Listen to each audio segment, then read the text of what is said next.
সাবরাতে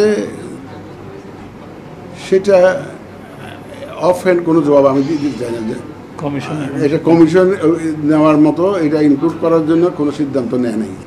যারা এনসিপিতে নেতৃত্বে আছেন এখন আমরা দেখি আর কি, বাহ্যত যারা দেখি বা আমাদের সাথে যারা মিটিং করতে আসেন, তারা কিন্তু 2024-এর আন্দোলনে অ্যাক্টিভলি পার্টিসিপেট করে ইনভলভ ছিলেন এমন লোকজনই কিন্তু এই দলটা নেতৃত্ব দিচ্ছেন।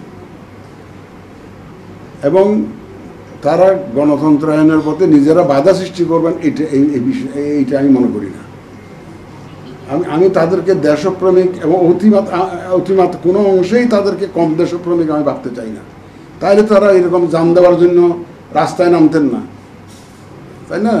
এই যারা নেতৃত্ব দিচ্ছে এনসিপিতে, তারা অনেক জীবনের ঝুঁকি নিয়ে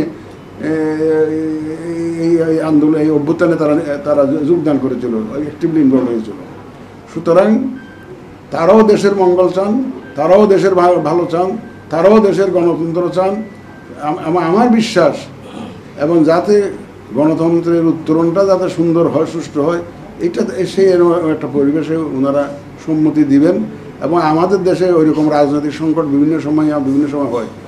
ওই রাজনীতিবিদদের একটা সুবিধা আছে কি, তারা there is no last word in politics একটা বলে ওটা পজিশনটা চেঞ্জ করতে পারে, যেটা আমরা পারি না। আমাদের তো আইন কানুন মেনে অনেক কিছু করতে হয়, অনেক সীমাবদ্ধতা আছে, কিন্তু ওনারা শাস্ত্রে আছে there is no last word in politics. তো সুতরাং এটা ওরা বলতে পারে, কিন্তু ওনারা, আমি তাদেরকে দেশপ্রেমিক হিসাবেই জানি, দেশের মঙ্গল কামনাকারী হিসাবে জানি। এবং তারা দেখবেন যে তারা আমাদের সীমাবদ্ধতা সম্পর্কে ফুললি অ্যাওয়্যার, এবং দেখবেন যে একটা অবস্থানে আসবেন। তাতে আমি মনে করি না NCP will B A problem for transition two democracy.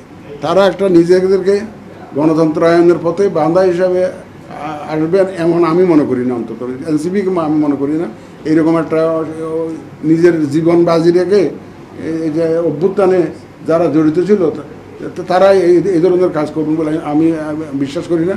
সুতরাং একটা পজিশন আসবে, দেখবেন আপনারা ইনশাল্লাহ, এবং সবাই দেখবেন যে সুন্দর একটা সুষ্ঠু নির্বাচনে অংশগ্রহণ করবেন আপনারা।